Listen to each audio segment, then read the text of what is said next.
आदाब, ये आकाशवाणी श्रीनगर है। खबरों का बुलेटिन लेकर मैं बसारत गुल।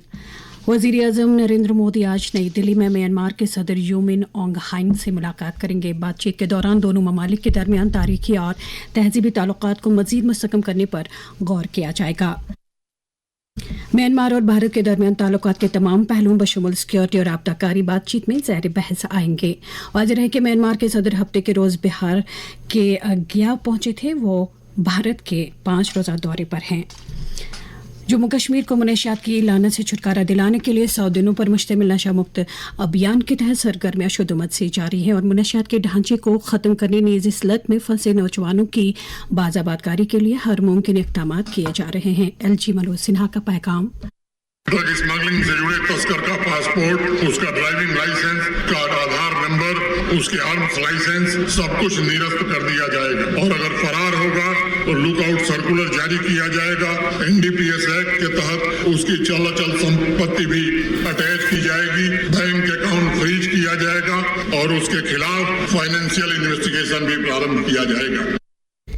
इस दौरान जनूबी कश्मीर के ज़िला कुलगाम में आज एक नशा मुखालिफ पदयात्रा का इनेकाद हो रहा है। ये पदयात्रा लेफ्टिनेंट गवर्नर मनोज सिन्हा की क़यादत में निकाली जाएगी। रेडियो शारदा के फाउंडर और मैनेजिंग डायरेक्टर रमेश हांगलू ने अवतार जोशी और भारत रैना के हमरा कल लोक भवन श्रीनगर में लेफ्टिनेंट गवर्नर मनोज सिन्हा के साथ मुलाकात की।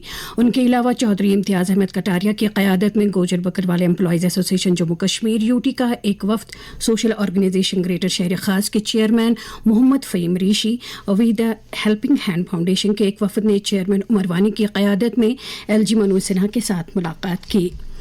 ट्रांसपोर्ट के वज़ीर सतीश शर्मा ने कहा है कि जम्मू कश्मीर में सियाहत को फ़रोग़ देने, तिजारत को आसान बनाने और इक़्तिसादी तरक्की को तेज़ करने के लिए ट्रांसपोर्ट के बुनियादी ढांचे के आलमी मयार का होना ज़रूरी है। श्रीनगर में वोल्वो बसों के नए फ्लीट की इब्तिदाई तकरीब से खिताब करते हुए उन्होंने कहा कि इस इक़दाम से जम्मू कश्मीर भर में राब्ते को बढ़ावा मिलने की उम्मीद है। फरीज़ हज अदा करने के बाद जम्मू कश्मीर के हुजाज किराम की वापसी का सिलसिला 2 जून मंगलवार से शुरू हो रहा है। इस सिलसिले में किए गए इंतजामात के बारे में जम्मू कश्मीर हज कमेटी के एग्जीक्यूटिव ऑफिसर शुजात अहमद कुरैशी ने आकाशवाणी न्यूज़ श्रीनगर को बताया।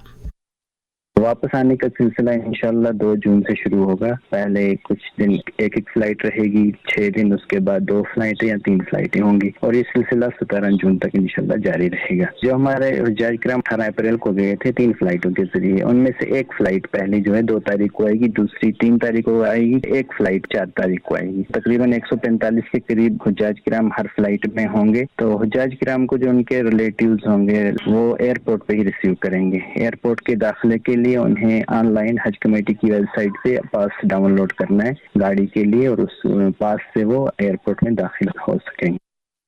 मुल्क भर में आज से खेत बचाओ अभियान शुरू किया जा रहा है। ज़राअत के मरकजी वज़ीर शिवराज सिंह चौहान 1 माह तक चलने वाले इस अभियान की शुरुआत मध्य प्रदेश से करेंगे। अभियान के दौरान खेतों में खादों के इस्तेमाल और किसानों को साइंसी मशवरों के अलावा मौसमी तब्दीली से मुतल्लिक बर वक्त जानकारी देने पर तवज्जो मरकूज की जाएगी। नाज़िम ज़राअत जम्मू अनिल गुप्ता ने अभियान की तैयारियों का जायजा लेने और अभियान को हतमी शक्ल देने की गरज से एक आला सतही मीटिंग की सदारत की। क्रिकेट में रॉयल चैलेंजर्स बेंगलुरु ने गुजरात टाइटंस को 5 विकेटों से शिकस्त देकर IPL 2024 का टाइटल अपने नाम कर लिया है। कल रात अहमदाबाद के नरेंद्र मोदी स्टेडियम में गुजरात टाइटंस ने पहले बैटिंग करते हुए मुकर्रर 20 ओवर्स में 8 विकेटों के नुकसान पर 155 रन बनाए। जवाब में रॉयल चैलेंजर्स बेंगलुरु ने हद का ताक़ुब करते हुए 18 ओवर्स में 5 विकेटों के नुकसान पर 161 रन बनाए। विराट कोहली को 42 गेंदों पर 75 रन बनाने पर बेहतरीन खिलाड़ी करार दिया गया। अवामी मसाइल पर मबनी हफ्तावार प्रोग्राम शहर शहर मंजर के लिए फ़ोन कॉल्स की रिकॉर्डिंग आज और कल सुबह 10:30 बजे से 12 बजे तक फ़ोन नंबर 01942452019 पर हो रही है। और अब दर्जे हरारत। श्रीनगर में रात का कम से कम दर्जे हरारत 16.5 डिग्री, जबकि जम्मू में रात का कम से कम दर्जे हरारत 24.1 डिग्री सेल्सियस रिकॉर्ड किया गया। इसके साथ ही खबरों का ये बुलेटिन ख़त्म हुआ। खबरों का अगला बुलेटिन दिन में 12:30 पर उर्दू में नश्र होगा। खुदा हाफिज़।